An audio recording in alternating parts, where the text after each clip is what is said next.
Essa é uma noite de alegria. Amém? Amém. E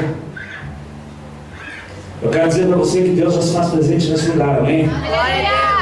E se você quiser pular, se você quiser saltar, se você quiser correr, você tem toda a liberdade nesse lugar. Amém? Amém. Isso é a casa de Deus. Você tem que se sentir o mais bem possível aqui dentro. Amém? Amém. Em nome de Jesus, vamos louvar o Senhor.